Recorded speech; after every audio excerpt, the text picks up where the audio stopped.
Hello, everyone. My name is Iris Yim. I'm the Vice President of the 3AF, which stands for Asian American Advertising Federation. This conversation is part of 3AF's COVID-19 webinar series, which covers a wide range of topics related to the pandemic and its impact on the AAPI community and Asian American marketing. I have with us today Daphne Kwok and Ed Chang. Welcome. And Daphne is the Vice President of Multicultural Leadership, Asian American and Pacific Islander audience at AARP.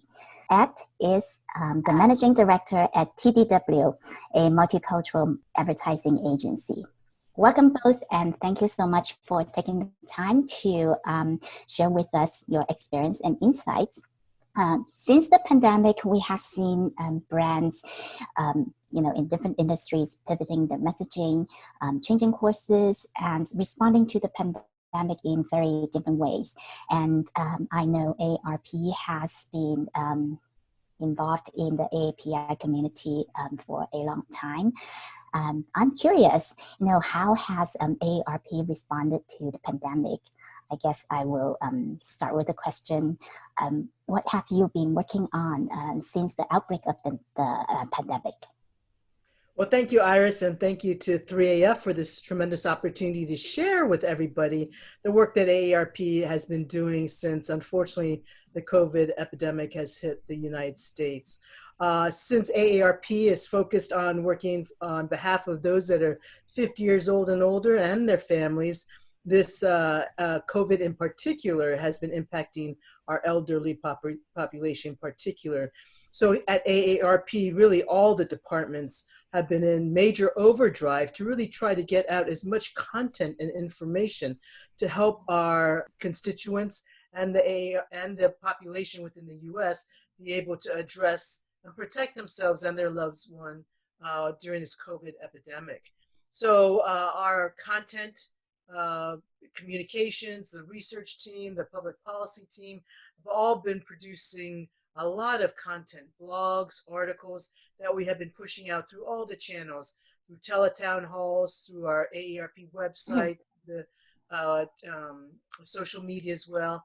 And for us on the AAPI side in particular, we are taking all the information that is extremely relevant to our AAPI community. We've asked our colleagues to actually translate much more material than ever before in different Asian languages. So in the past, we've primarily been focused on the Chinese translations, but now I have asked them to do it in Korean and Vietnamese in particular, as well as being able to highlight Asian American staff and spokespeople within AARP to be able to share their knowledge with the public. Right. Could you give us some of the examples, some of the contents that you have put together, particularly concerning the API community, and how do you distribute those content? Well, with the help of TDW, we've had 2 Asian media briefings, and in this time that now we are doing it virtually, so it was through Zoom, and it did work quite well. So we did a Chinese briefing. We had about 40 Chinese media outlets from throughout the country participating. We had 2 of my colleagues, Dr. Erwin Tan, who heads up the thought leadership at AARP for the health division, and also Dr. Charlotte Ye, who is in our AARP on the business side of AARP, and she's actually the chief medical officer. So with the 2 of them and myself, we were able to share a lot of the information that actually Erwin and Charlotte have been writing and putting out for the public. The first one, since this was early on in a few weeks ago already, it was about basic preparation. How can the AAPI community, especially since we're multi-generational households, how can our multi-generational households be extremely careful in not spreading the virus to one another? So tips like, when we're eating together, not to share the same chopsticks, to be able to really use the serving spoons. Also in the multi-generational households, to be planning ahead so that there's actually a room designated should anyone get sick, that you already know which room will be used or which bathroom will be used by the one that has fallen ill. So some of that basic information. Also, social isolation and loneliness, especially during this time, has been one that we are trying to inform and educate about. Even though we might be socially isolated and isolating ourselves, we have to make sure that people actually do have the social connections with one another. And especially if we have our elderly parents or grandparents that may be separated from us, how can we continue to be connected with them through technology, through Zoom or through the different mediums, through the iPhones as well too. And this is information. Also, the stress and anxiety now of all of us having to stay at home and be in Right, place. How to especially manage that as well. And the last part I'd also mention too is fraud. There are so many frauds and scams that are going right. on, whether it's about the face masks or fake medicines. This is all information we're trying to get out into the community as well. Wow, yeah, that's a lot of helpful information and all those topics very relevant. I guess not only to the AAPI community but also to everybody. So I was just wondering, obviously this is unprecedented times, a lot of uncertainty. Like what you have been working on, and also in terms of how the information is distributed, is there anything that you are, doing that is different from, for example, how you would do it for a regular campaign? Well, maybe I'll ask Ed to help answer that, since with his strategy and his team, had different ways of pushing that information out. Yeah, Daphne, thank you, and Iris, thanks for inviting us to this forum. We are doing things at a rapid pace. I think that's one big difference, because there's a tremendous amount of urgency, both from AARP and wanting to get really important information out to the communities, and their need and ask for this information. And I would say one thing that we're doing differently is trying to be as streamlined as we can and to utilize the channels that AARP has already had available to reach Asian in language communities, the contacts, the networks.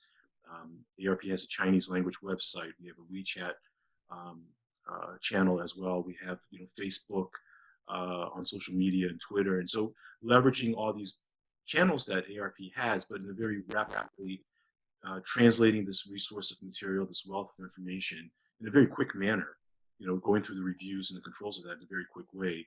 And I must say, AARP has really shifted almost 100% attention to COVID awareness. And with that urgency, we've set a foundation around what's pertinent to our community. And so maybe the first stage of our work was just the immediacy of safety to the community. And that can be translated into a lot of different ways. But to get the information that Daphne just shared around staying apart, or if you're in a situation where you have multi-generational households and you're together, to be able to disseminate that information in a very quick, in a very relevant way. So I'll say if anything is different, it's not so much the channels that we're utilizing, although hosting a press briefing via Zoom is something certainly new versus having a person press briefing. But the speed in which we're asked to deliver that information, because as you all know, the situation and the understanding around COVID is changing every day. And the way that the information is out there, whether it's misleading information or just lack of information, there's a constant ask for information as quickly as possible. And so we've had to be able to respond as quickly as possible to that. So the speed is, I think, one of the large differences for us. Right. So, and you also mentioned that, obviously, things are changing, very fast by the day. So, how have you evolved your response to COVID-19, along the way? And I know that, it's been barely a month and sounds like you have, already done a lot. But I guess, I'm curious, for example, I guess, the situation right now probably different, from what you thought it would be like, at the beginning, when the, pandemic first, happened. So how have you changed course? How have you, evolved your response to the pandemic? Daphne, Yeah, go ahead. Well, go ahead, I mean, from the position of Daphne and AARP's agency of record for AAPI community. I think the first big shift is that AARP had very, very quickly and decidedly made COVID issues a focal point. And we had been building towards a launch of what I'll call our regular campaign, for Right. And, we shifted gears very quickly to address these safety issues that Daphne has already shared with you. So that involved rallying media partners, community partners, in a two-way dialogue, both to understand what it is that they see the community needing more information about, and then being able to assess the types of information that AARP had collected and that we can bring over to them. So matching those things very quickly was very important to us, and so that's I think one quick way that we've had to respond there. I think what's interesting too is that, as we all say, especially in Chinese, right, crisis, in crisis there's opportunity, and AARP is a very complex organization, right? We cover a lot of different issues normally, but now since AARP is so focused on the COVID, actually it's a tremendous opportunity for us to really introduce, especially for those Asian Americans that don't know about AARP, it's a way to introduce AARP and what we really are. We're not the insurance company, right? We are actually fighting on behalf of people 50 plus. And so for us on the AAPI team, caregiving and fraud, those have been the two main issues that we have been focused on for the last several years. And this is an opportunity for us to go even deeper and show the relevance and show the resources and really show Asian Americans the work that AARP is doing and how caregiving, fraud is all rolled into the COVID work as well too. Right. Yeah. Obviously, what you're working on right now is focusing on COVID-19. And do you have any thoughts, any plan?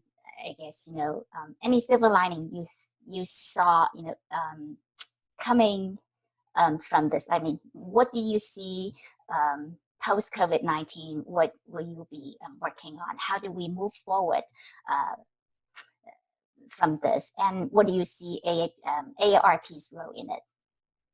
Well, I think as Ed has said, like in the caregiving field and the campaign, our regular campaign that we were about to launch this year, this all will roll into our regular campaign. We're not going to reveal it to you now. Okay. Wait until we actually reveal it. But that hopefully we'll be able to roll in everybody that's been following us as a result of the COVID and want to be interested in the continued work that AARP is doing on behalf of the Asian American community. And caregiving, as we said, is really one of the main focus areas. The whole prepare to care has been our main message.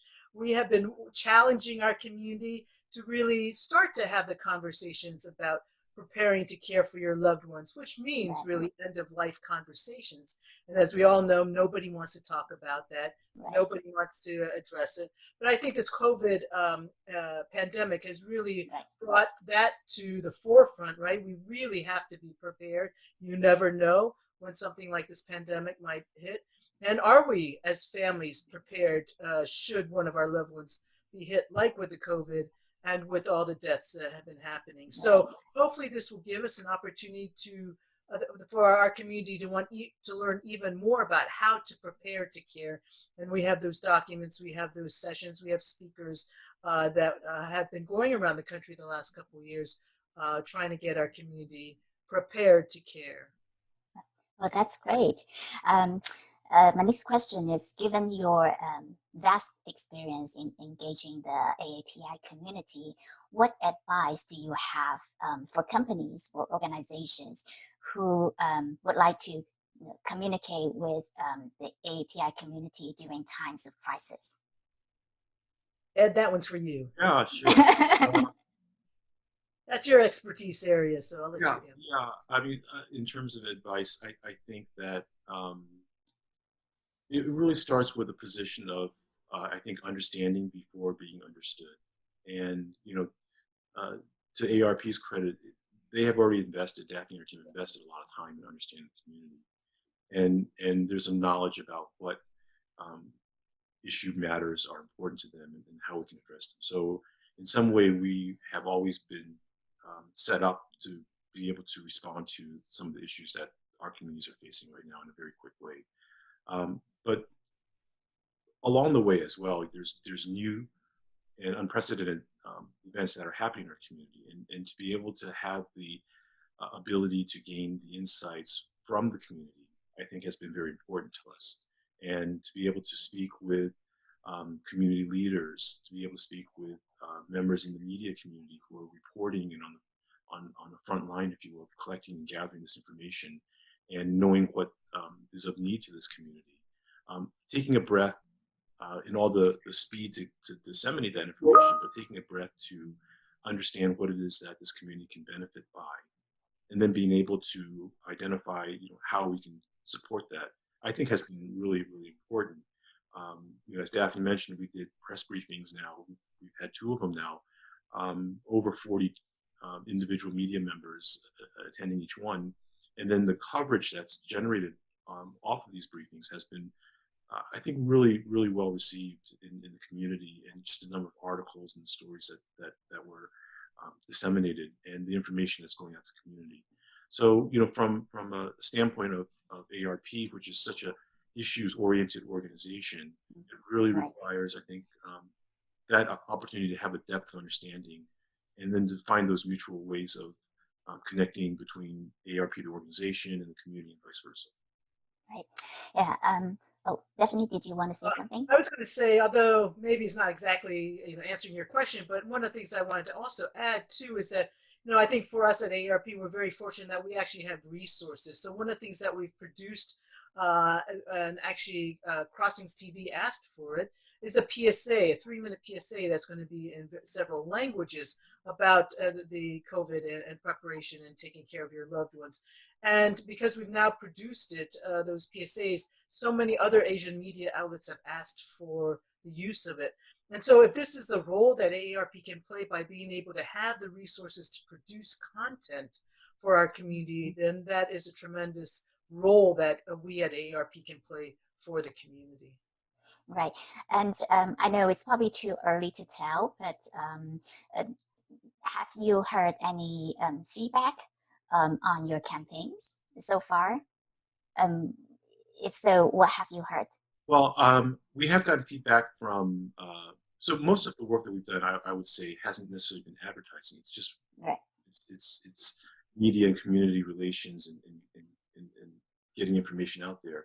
I'll say that following each of our press briefings, we've gotten emails, we've gotten notes from the reporters. A lot of our press briefings rely on experts from AARP who are from that community themselves.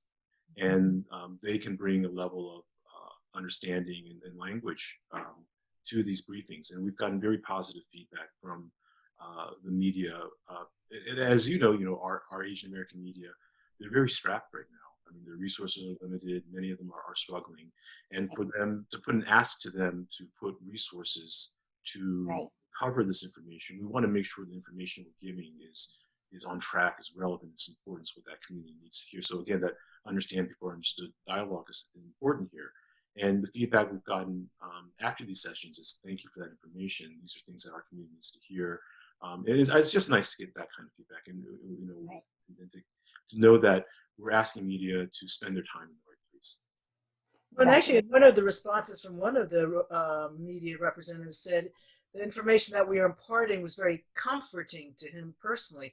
I mean, so I think that alone was so worth it if we're able to also help comfort, our community by providing information that can help them and their family. Right.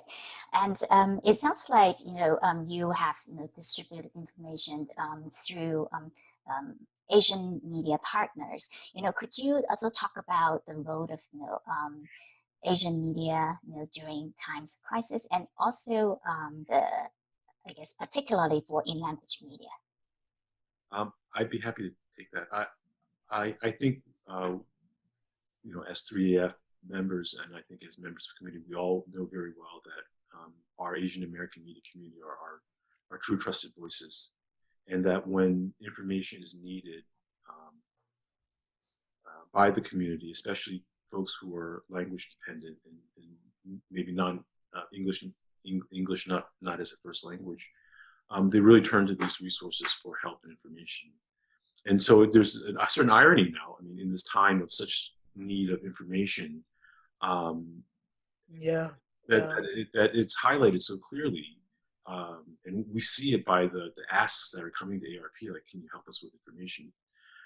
That these media themselves are also in such a difficult circumstance, you know, with the loss of advertising revenue and the impacts to our Asian American communities, that they're struggling themselves. So I would just say, like, for our audiences to maybe find the wherewithal to support Asian American media at this time. You know, we take it for granted the services that they provide to our community, and they as an overall landscape have been struggling for some time now. There's been shifts in our usage habits and technology, and they've impacted. And now at this time of pandemic crisis, it's I'm sure hurting many of them much harder than ever. So I think our media community is vital. Without them, this information that AARP has to share would not have as many channels to be broadcast through and to be disseminated through. And so, you know, there's an opportunity for one community to help another here, and that's what we're trying to do as well. I'll say also, I come from a little bit of a different background, since my whole career actually has been working from the Asian American community side, from the nonprofits, from the advocacy, civil rights advocacy world. My main strategy in all those years was really through the ethnic press, right? How do we launch campaigns, advocacy campaigns? And this is pre-email days. And it really was through the ethnic press. Whenever we had press releases or press conferences on Capitol Hill to fight back, you know, immigration reform or whatever the issue might be, the ethnic press was always there, and they really were the major source of information flow for us from the community side. Now that I'm at AARP as well too, my whole strategy about raising awareness in the AAPI community focuses around the Asian ethnic press.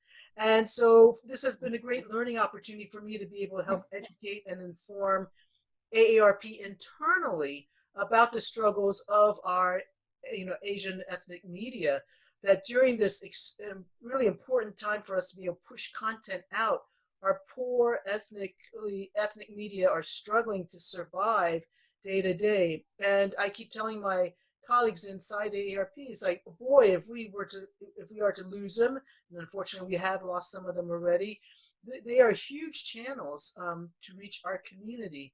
And so hopefully that as a result of this COVID, that there's a higher recognition, higher appreciation for the role that ethnic media plays, not only for the Asian American community, but the African American community, the Hispanic community as well too. It really is a key communications channel for us. And, you know, over all these years that I've been working in the community, every time I'm before the Asian ethnic press, I really do sincerely thank them for their service of providing information to the community, because without them, our community, as we know, mainstream press doesn't cover the Asian American community, starting to a little bit, but really aren't. And so really, the ethnic press are key to informing our community about all of the issues that are so critical and vital. And if I can add to that, Daphne, you know, I'm very heartwarmed when media, as Daphne mentioned, Crossings TV, they proactively reached out to us to say, what content can you help us share to our community? You know, and these are done as, you know, free PSA, you know, and so to the extent that we can go back and help support them, we will. But when media reach out to you in that way at this time, and there are many others who are just looking for material that they can share to the community without any expectation, and it's just a privileged place for us to be, I think, to be able to share that. Oh, thank you. And that's all my questions. Do you have any additional thoughts or comments? Well, I just want to say that to the ethnic press in particular, that hang in there. We desperately need you, and we're trying to do whatever we can to help support you as well too. So thank you so much. And I look forward to the removal of shelter in place. I can create a haircut. And I'm sure, there's a lot of pent-up needs for that, for hair cutting. there's so many organizations trying to help our Asian American small business community in Chinatown here in New York, where I am. I know in Japantown, Los Angeles, just the types of resources that are available to identify small businesses who are doing food delivery and whatnot. And so I just encourage everyone, if you can take advantage of these, to please help support those communities. Support the community, absolutely. Thank you, Iris, and thank you. Well, thank you, Ed and Daphne, and thank you so much for your time and insights. And this concludes our discussion. Again, it's just a reminder that this is part of 3F's COVID-19 webinar series. We just published a webinar video on anti-discrimination campaigns this week, and coming up we will have a session on the role of Asian American media during times of crisis, and also COVID-19's impact on communities of color, and other great topics. And all the webinar videos will be published on the website 3af.org/corona. And please check back frequently for updates. And thank you for joining us, and you have a great day. Everyone stay safe. Well.